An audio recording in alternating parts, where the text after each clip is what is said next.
بسم اللہ الرحمن الرحیم۔ سردی کے موسم میں اکثر لوگ ایک ہی مسئلے کا شکار ہو جاتے ہیں کہ کیا سخت ٹھنڈ میں وضو کرتے ہوئے پاؤں دھونے کی بجائے جرابوں پر مسح کیا جا سکتا ہے یا نہیں؟ کیا شریعت اس کی اجازت دیتی ہے؟ کیا ہمارے نبی کریم صلی اللہ علیہ وآلہ وسلم اور آپ صلی اللہ علیہ وسلم کے صحابہ کرام رضی اللہ عنہم نے اس عمل کو اختیار فرمایا؟ آج کی اس ویڈیو میں ہم اسی نہایت اہم مسئلے کو مکمل دلائل، احادیث اور فقہی وضاحت کے ساتھ بیان کرنے جا رہے ہیں، تاکہ نہ صرف آپ کے ذہن میں یہ مسئلہ بالکل صاف ہو جائے بلکہ آپ اسے اعتماد کے ساتھ دوسروں تک بھی پہنچا سکیں۔ سردی کا موسم جب شدید ہو جاتا ہے تو بہت سے لوگ وضو سے گھبراتے ہیں، خصوصاً پاؤں دھونے میں ایک قسم کی مشکل اور تکلیف محسوس ہوتی ہے۔ ایسے میں اکثر لوگ جرابوں پر مسح کرنے کی سہولت کے بارے میں جاننا چاہتے ہیں۔ اسلام ایک آسانی والا دین ہے۔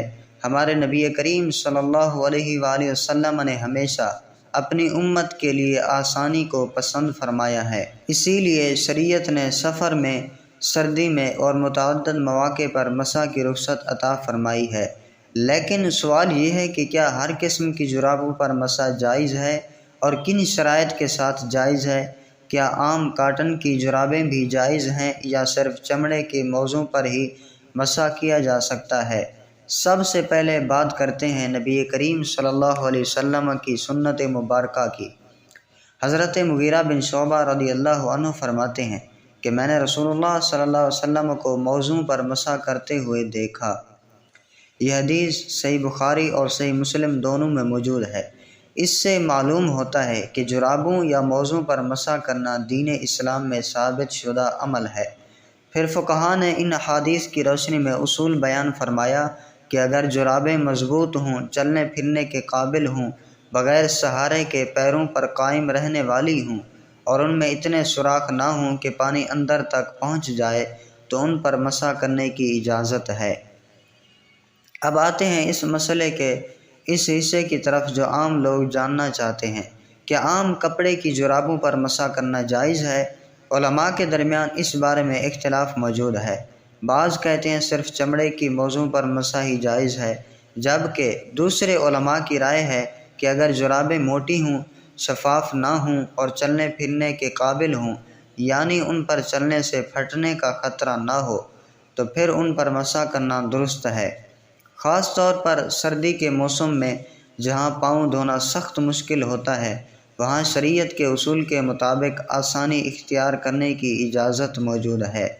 عام طور پر اہل حدیث، حنبلی اور بعض مالکی فقہا کی رائے ہے کہ موٹی جرابیں حتیٰ کہ اگر وہ چمڑے کی نہ بھی ہوں، ان پر مسح کیا جا سکتا ہے۔ احناف کے نزدیک عام کپڑے کی جرابوں پر مسح درست نہیں، لیکن اگر جرابیں اتنی موٹی ہوں کہ موزے کی طرح پاؤں کو مضبوطی سے پکڑ لیں تو ان پر مسح ہو سکتا ہے۔ یہاں ایک اور اہم مسئلہ سمجھنے والا ہے، مسح کب سے کب تک جائز ہے؟ مسافر کے لیے 3 دن 3 رات یعنی 72 گھنٹے اور مقیم کے لیے 1 دن 1 رات یعنی 24 گھنٹے تک مسح کرنے کی اجازت ہے۔ یہ وقت مسح شروع کرنے سے نہیں بلکہ پہلی مرتبہ وضو ٹوٹنے کے بعد جب آپ پہلی بار مسح کریں اس وقت سے شروع ہوتا ہے۔ مثال کے طور پر آپ نے فجر کے وقت وضو کیا اور جرابیں پہن لیں، پھر ظہر تک وضو برقرار رہا، ظہر کے وقت وضو ٹوٹ گیا اور آپ نے دوبارہ وضو کرتے ہوئے جرابوں پر مسح کیا تو اب 24 گھنٹوں کا حساب ظہر سے شروع ہوگا، فجر سے نہیں۔ اب آتے ہیں اصل سوال کی طرف، کیا شدید سردی میں مسح کی اجازت بڑھ جاتی ہے؟ اسلامی قانون میں مسح کی اجازت سردی کی وجہ سے نہیں بڑھتی، لیکن ضرورت اور تکلیف کی وجہ سے اس اجازت پر عمل زیادہ کیا جاتا ہے، یعنی مسح کی رخصت پہلے ہی موجود ہے، سردی اسے اور بھی مناسب بنا دیتی ہے۔ اب اگر کوئی پوچھے کہ کیا عام پتلی جرابوں پر مسح جائز ہے تو جواب یہ ہے کہ اگر وہ اتنی پتلی ہوں کہ پاؤں کی جلد صاف نظر آئے اور وہ بغیر جوتے کے چلنے کے قابل نہ ہوں تو ایسی جرابوں پر مسح پر اکثر فقہا نے منع فرمایا ہے۔ لیکن آج کل جو موٹی جرابیں اسپورٹس جرابیں یا اون والی جرابیں ہوتی ہیں، ان پر مسح کرنے میں اکثر علماء نے اجازت دی ہے۔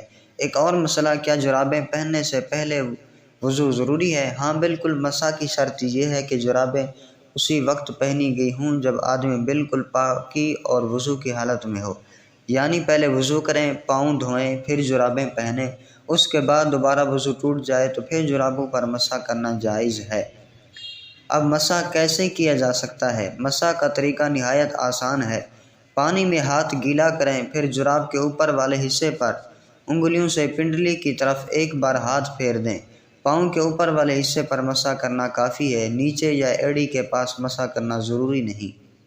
یہی سنت ہے، یہ نہ سوچیں کہ اوپر ہاتھ پھیرنے سے جراب پاک ہو جائے گی، بلکہ مسح کا مطلب ایک علامتی عمل ہے جو شریعت کی طرف سے عبادت کا حصہ ہے، اور جب اللہ اور اس کے رسول صلی اللہ علیہ وسلم نے اجازت دی تو یہی کافی ہے۔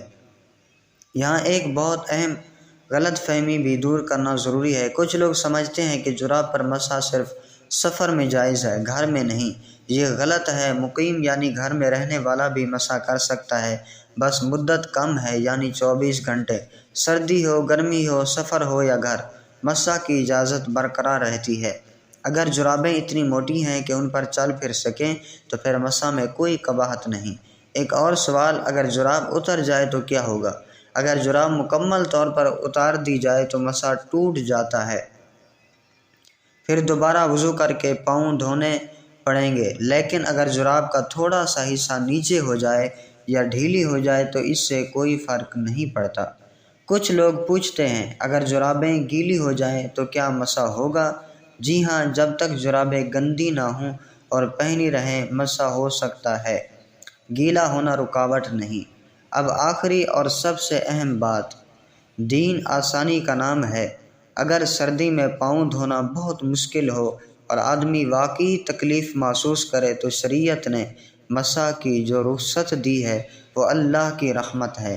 اس رخصت کا فائدہ اٹھانا سنت کے مطابق ہے، اس میں کوئی حرج نہیں، بلکہ یہ عمل سنت سے ثابت ہے۔ نبی کریم صلی اللہ علیہ وسلم نے فرمایا کہ اللہ تعالیٰ آسانی چاہتا ہے، سختی نہیں چاہتا۔ لہٰذا اگر آپ سردی میں جراب پہن لیتے ہیں، وضو ٹوٹنے کے بعد ان پر مسح کرتے ہیں تو آپ بالکل سنت پر عمل کر رہے ہیں۔ اب آخر میں ایک اہم نصیحت، عبادت میں سہولت موجود ہے، لیکن سہولت کو بہانہ نہ بنائیں۔